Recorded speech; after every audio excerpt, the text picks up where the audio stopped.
저는 사실 처음부터 목사가 되려고 했던 사람은 아닙니다. 저는 고등학교 때까지만 하더라도 제 마음에 아주 단호한 결심이 하나 있다면 나는 절대로 목사가 되지 않는다. 그래서 고등학교 시절까지 목사가 되지 않는다는 것이 저희 커미먼트였었어요.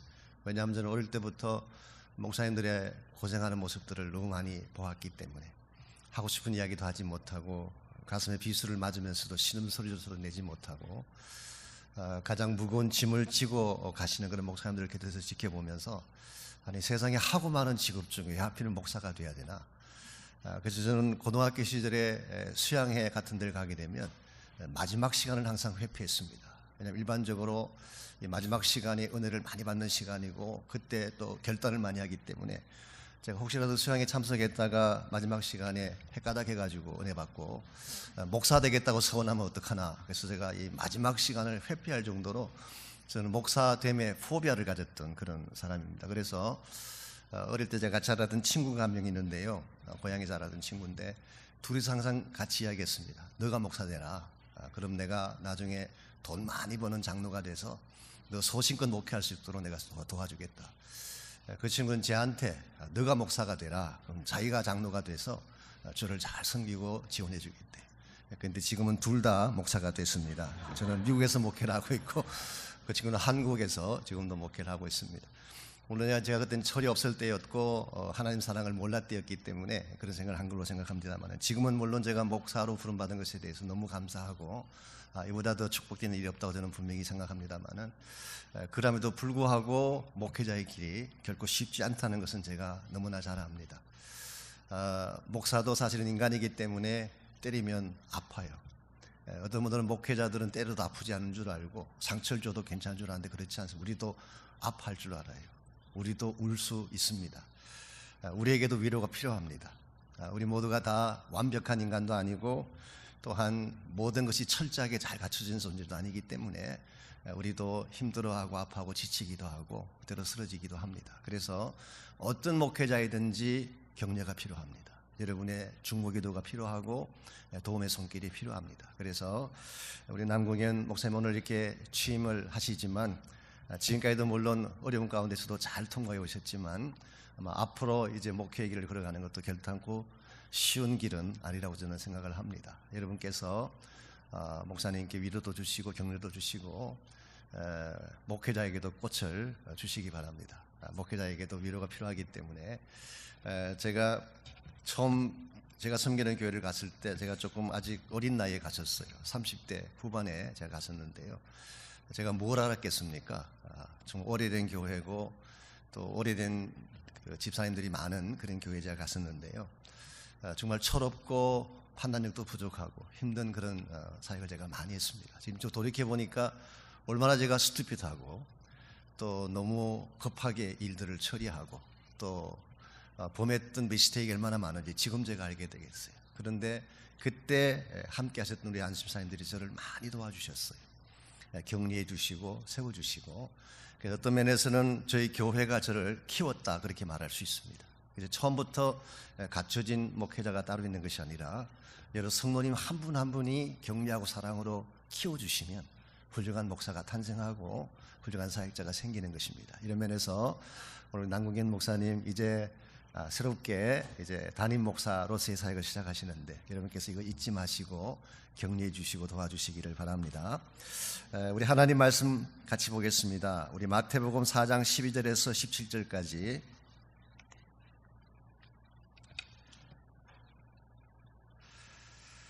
제가 읽겠습니다. 예수께서 요한이 잡혔음을 들으시고 갈릴리로 물러가셨다가 나사렛을 떠나 스불론과 납달리 지경 해변에 있는 가버나움에 가서 사시니 이는 선지자 이사야를 통하여 하신 말씀을 이루려 하심이라. 일러스되 스불론 땅과 납달리 땅과 요단강 저편 해변길과 이방의 갈릴리여 흑암에 앉은 백성이 큰 빛을 보았고 사망의 땅과 그들의 앉은 자들에게 빛이 비치었도다 하였느니라. 이때부터 예수께서 비로소 전파하여 이르시되 회개하라 천국이 가까이 왔느니라 하시더라. 아멘. 우리가 인생을 살아가면서 뜻을 정하고 꿈을 정하는 것도 중요하지만 어떻게 그 꿈을 이룰 것인가를 결정하는 것도 참 중요한 과제입니다. 혹시 골프를 좋아하시는 분들은 잘 아시겠지만 1960년대 미국 골프계를 대표했던 선수 중에 아놀드 팔머라고 하는 유명한 선수가 있었습니다. 얼마 전에 세상을 떠나셨죠. 마스터즈 대회라고 하는 그 메이저 대회에서만 4번을 우승할 정도로 뛰어난 기량의 선수였습니다.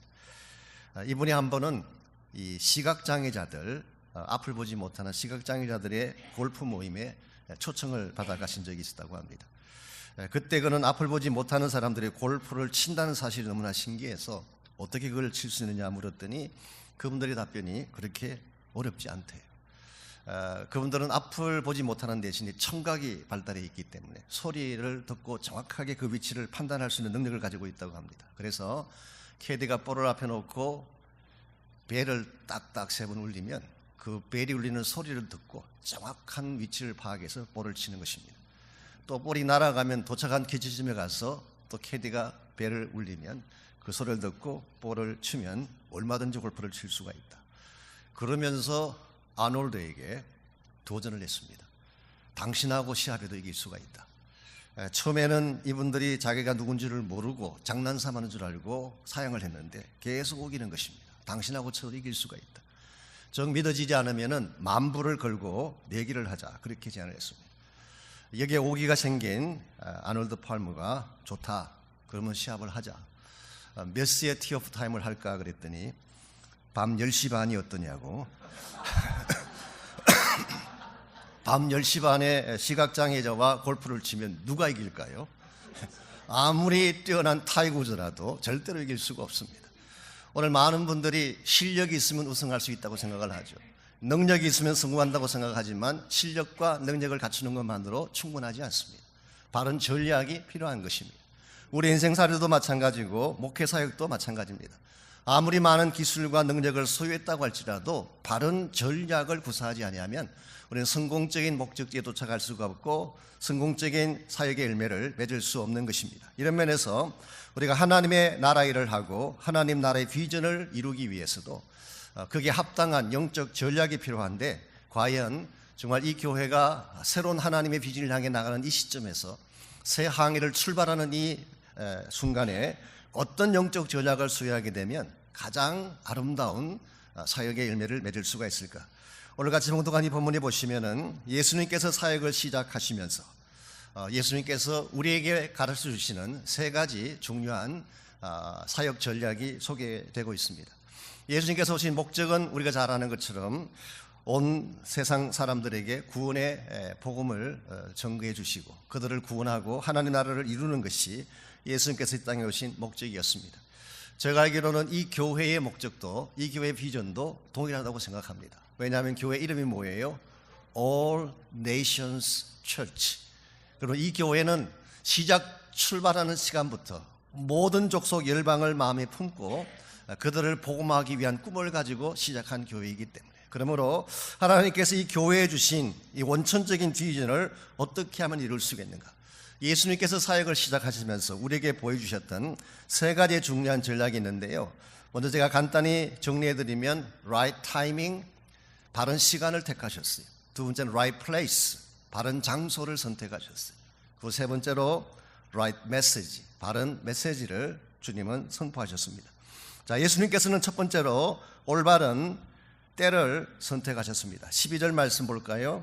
예수께서 요한이 잡혔음을 들으시고 갈릴리로 물러가셨다고 했습니다. 자, 예수님께서 본격적인 사역을 시작하기 위해 갈릴리 지역으로 움직여 가셨는데 그때의 타이밍이 나와 있습니다. 언제냐고 하면 침례 요한이 체포당했다는 소식을 들은 시점입니다. 우리가 읽은 마태복음에는 자세히 나와 있지 않지만 요한복음 1장 19절에서 4장 42절까지를 보면 침례 요한이 사역을 시작하고 헤롯 안티파스에게 체포될 때까지 약 1년간의 시간이 흘러간 것으로 기록이 되어 있습니다. 물론 이 기간 동안에도 예수님께서 일을 하셨어요. 아무것도 하지 않은 것은 아닙니다. 전도도 하셨고 기록도 베푸셨고 말씀 선포도 하셨습니다. 그러나 오피셜하게 선을 긋고 뉴 에라를 여는 사역을 전개한 시점은 오늘 본문이 소개하는 요한의 체포 시점이었습니다. 왜 그랬을까요? 예수님은 요한의 체포 사건을 하나님이 이제 구약 시대를 끝내고 새로운 시대를 여는 징표로 보았기 때문입니다. 여러분 잘 아시는 바대로 존 더 배프티스트는 구약의 마지막 선지자입니다. 이제 그의 역할은 메시아께서 오시는 길을 닦는 것까지가 그의 역할이에요. 그리고 이제부터 본격적으로 오시기로 약속된 메시아이신 예수님께서 새 시대를 열어가시는 이 과정, 이게 오늘 본문이 소개하고 있는 예수님의 사역의 시작 타이밍이었습니다. 우리가 하나님 나라 일을 한다고 할 때에 아무 때나 내 마음대로 하면 되는 줄 알지만 그런 거 아닙니다. 하나님이 지정하신 시간이 있어요. God's appointed time. 이것을 우리가 잘 알고 하나님의 바른 때를 선택할 수 있을 때에 우리 하나님이 기뻐하는 열매를 맺을 수가 있습니다. 교회가 부흥되는 것 때가 있습니다. 사람이 변하는 것 때가 있습니다. 나의 생각에는 하루아침에 갑자기 모든 게 다 바뀌었으면 좋겠지만 그렇지 않아요. 때가 있어요. 자녀가 변하는 것, 남편이 변하는 것, 나의 모든 사업이 성공하고 열매를 맺는 것 다 때가 있는 것입니다. 그러므로 우리가 하나님의 때를 앞서가도 안 되고 하나님의 때를 놓쳤어도 안 되고 하나님이 나에게 주신 right timing, 여기 우리가 포커스를 맞추지 않게 되면 우리는 결코 하나님이 기뻐하는 건강한 사역을 이룰 수가 없습니다.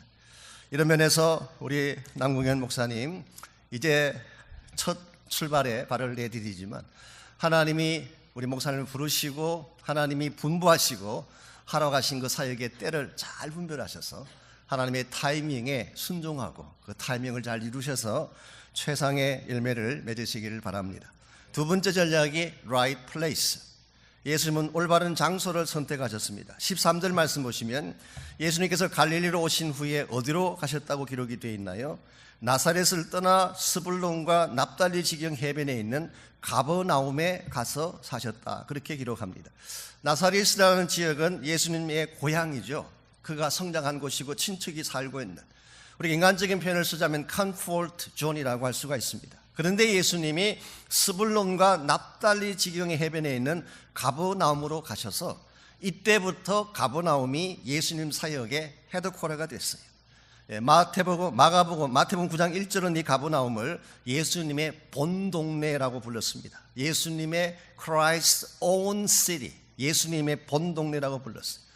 자, 예수님께서는 이 공생의 사역을 시작하시면서 수많은 장소, 수많은 플레이스가 있는데 왜 하필이면 가버나움을 택하셨을까요? 편리하기 때문이었을까요? 아닙니다. 편하기로 생각한다면 나사렛이 훨씬 더 편합니다. 자기가 자란 곳이니까 훨씬 더 편하죠. 그럼 안전하기 때문이었을까요? 그것도 아닙니다. 왜냐하면 이 가버나움 지역은 요한의 목을 쳐 죽인 헤롯 엔티파스의 지경이기 때문에 어떤 의미에서 enemy territory, 적군의 지역이라고 말할 수가 있습니다. 그럼 왜 예수님께서는 수많은 땅 중에 하필이면 가버나움을 사역의 본거지로 선택하셨을까? 두 가지 이유 때문입니다. 첫 번째 이유는 하나님이 지정한 곳이기 때문에, 오늘 본문에 여러분 15절 16절에 보면은 그 이유를 설명하면서 이는 선지자 이사야를 통하여 하신 말씀을 이루려 하십니다. 예수님 자기가 가고 싶다고 마음대로 그곳을 간 것이 아니라 구약 성경 이사야서에 지정된, 하나님께서 사역을 하도록 지정한 장소로 이곳을 지명하셨기 때문에 예수님은 이 장소를 선택한 것입니다. 우리가 어떤 사역을 선택하고 사역지를 결정할 때에 내가 가고 싶다고 가고 내가 편하다고 가는 것이 아니라 하나님이 지정하신 곳, 이것이 바로 우리의 right place예요. 뿐만 아니라 두 번째 이유는 이곳이야말로 예수님의 사랑을 가장 필요로 하는 곳이었기 때문에, 여러분 이 가버나움이라는 지역은 오늘 본문에 기록된 것처럼 가장 낙후한 지역입니다. 전쟁이 일어나면 적군이 제일 먼저 밟고 지나가는 지역, 그러므로 역사적으로 아픔과 상처와 통곡과 한이 서려 있는 지역이 바로 이 납달리와 스불론, 이 가버나움 지역이었습니다. 예컨대 예루살렘이라는 지역은 그 당시 종교의 중심지였어요. 귀족들을 만날 수 있는 곳이었어요. 만일 귀족들과 끈을 대고 권력과 손을 잡고 사역하기를 원했더라면 예루살렘이 훨씬 더 적합한 장소죠. 그러나 예수는 거기에 관심이 없습니다. 이 낙후한 지역, 수많은 사람들이 고통하며 힘들어하는 지역, 이곳이야말로 하나님의 은혜가 필요한 곳이기 때문에 예수는 가버나움을 선택하셨어요. 실제로 가버나움이라는 이 단어의 뜻이 뭔지 아시죠? 가버나움, 케이프나움, 이것은 바로 the city of Nahum이라는 뜻입니다. 나훔의 city, 나훔의 도시. 이 나훔이라고 하는 이 단어는 구약에 나오는 선지자 이름이기도 하지만 원래 이 단어의 히브리 말의 의미는 compassion이에요. 그러므로 City of Compassion, 이 사랑이 있는 곳, 자비가 있는 곳, 가슴이 있는 곳, 이게 바로 가버나움이에요. 오늘 우리가 어떤 사역지를 선택해야 된다면 나의 출세에 도움이 되고 나에게 만족을 주고 내 인생에 영광을 주는 장소가 아니라 하나님이 지정하시고 하나님의 마음이 있는 곳이 우리의 사역 플레이스가 되어야 합니다. 이런 면에서 우리가 가고 싶지 않은 곳이라고 할지라도 험악하고 힘든 곳이라고 할지라도 God appointed place, 이것이 항상 하나님의 비전을 이루는 바른 장소입니다. 이 지역에도 하나님의 사랑을 필요로 하는 많은 분들이 계실 거예요. 그 모양은 잘 사는 것처럼 보이고 괜찮아 보이지만 실제로는 아파하고 힘들어하고 가슴이 깨어지는 삶을 누리는 분들이 많이 계실 거예요. 특별히 예수님을 알지 못하기 때문에 아직도 방황하는 수많은 자들, 바로 이것이 우리 하나님께서 남궁현 목사님을 이곳에 보낸 이유이고 앞으로 계속 그 지역에 관심을 갖고 사역을 집중해야 됩니다. 마지막 세 번째로 right message가 필요합니다. 우리 삶의 바른 테마라고 할 수가 있습니다. 17절을 보시면 주님 사역의 메인 팀이 무엇인지가 정확하게 나와 있어요. 이때부터 예수께서 비로소 전파에 이르시되 회개하라, 천국이 가까웠느니라. 예수님 메시지의 핵심은 The Kingdom of God, 하나님의 나라였어요. 여기서 가까웠다는 말의 뜻은 사실은 이 어떤 시간적인 개념에서 가까웠다는 의미보다는 공간적인 개념이에요.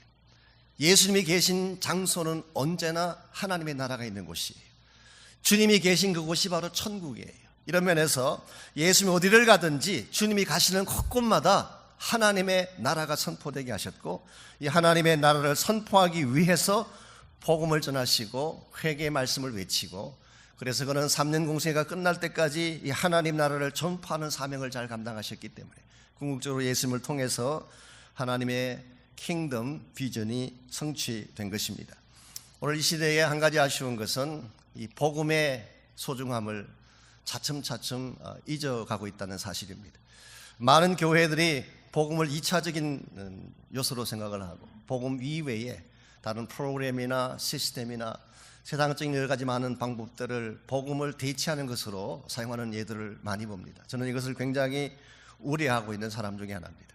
교회에서 복음이 빠지면 아무것도 없어요. 크리스찬 삶에서 복음을 빼고 나면 it's nothing, 아무것도 없어요. 우리가 살아야 될 이유도 여기에 있고 우리가 앞으로 사역을 해야 될 이유가 있다면 바로 이것 때문입니다. 복음이에요. 복음, 예수 그리스도의 죽으심과 부활하심. 이것 뺀다면 교회가 어떻게 교회가 될 수가 있고 우리 크리스찬 사역자가 어떻게 사역을 할 수가 있겠어요. 이런 면에서 저는 이 교회가 다른 어떤 교회보다도 복음을 사랑하는 교회가 되시기 바랍니다. 그리고 복음의 모든 것을 걸고 이 예수 그리스도의 생명의 복음을 바르게 전가하는 교회. 그래서 이 로체스터 지역뿐만 아니라 뉴욕 지역과 온 세계 열방을 품고 그야말로 All Nations Church, 온 열방을 다 품고 전도할 수 있는, 그들에게 선교하고 복음을 전할 수 있는 그런 아름다운 교회가 되셔서 주님 다시 오실 때에 칭찬받는 그런 아름다운 재단이 됐으면 좋겠습니다. 지금은 세상을 떠나셨습니다마는 한국의 코미디언 중에 김형곤이라고 하는, 혹시 아시나요? 우리 미국 분들은 잘 모르실 텐데 미안합니다. 이분이 가끔 제가 있는 LA 지역에 오셔서 식사를 자러, 식당에 식사를 하러 자주 가십니다. 한 번은 식사를 하러 가면서 오재미라고 하는 후배와 같이 식당으로 가면서 평소에는 김형곤 씨가 늘 돈을 내는데 그날은 차를 타고 가면서 이렇게 말을 했어요. 재미야, 오늘 우리가 식당에 가면 더치페이로 하자. 이 더치페이를 한다는 말은 각자 먹은 것을 각자가 낸다는 그런 뜻이죠. 그럴 때니 오재미가 좋다고 그렇게 하자고 식당에 도착을 했습니다. 이제 웨이터가 와서 무엇을 드시겠습니까? 물었더니 오재미가 더치페이 2개만 달라고 이야기를 했어요. 김영건 씨가 굉장히 속으로 웃어왔지만 민망해할까봐 참 웃지를 못하고 웃음을 참고 자기 숙소로 돌아와서 혼자서 숙소에서 막 웃고 있습니다. 웃고 있으니까 김홍국이라고 하는 가수가 있어요. 호랑나비 코스염 가수가 들여다보고 형 왜 그러냐고 설명을 해줬습니다. 그래서 오늘 오재미랑 식당을 가면서 오늘은 더치페이로 하자 그랬더니 아니 얘가 식당에 가서 오더를 하는데 더치페이 2개를 달라지 뭐냐. 듣고 있던 김홍국 씨가 깔깔대 웃으면서 혹시 걔 또라이 아니냐고. 더치페이가 얼마나 비싼 건데 그걸 2개씩이나 시키냐. 예, 물론 웃자고 만든 조크에 불과하긴 합니다만은 이것이 시사하는 바가 있습니다. 우리가 사는 이 시대가 더치페이의 시대예요. 내가 먹은 것을 내가 책임지는, 나만의 행동만 책임지면 되는. 그래서 릭 워렌이 언젠가는 경고한 것처럼 현대교회 문제 2가지, selfishness and isolation. 우리 모두는 이기적으로 나의 것만 챙기고 나의 목만 다하면 된다는 인식으로 살아가기 때문에 서로 분열되어지고 나누어지고 이웃의 아픔을 알지 못하고 이웃의 고통을 안아주지 못하는, 이것은 하나님께서 우리에게 주신 비전과 정반대 방향입니다. 저는 이 온누리교회가 이 지역을 품고 이 지역에는 수많은 사람들을 가슴에 안고 나만을 위한 교회가 아니라 온 땅을 위한 교회가 되어서 하나님 영광을 위해 놀랍게 쓰임 받으시기를 주의 이름으로 축원합니다. 제가 한번 기도하겠습니다.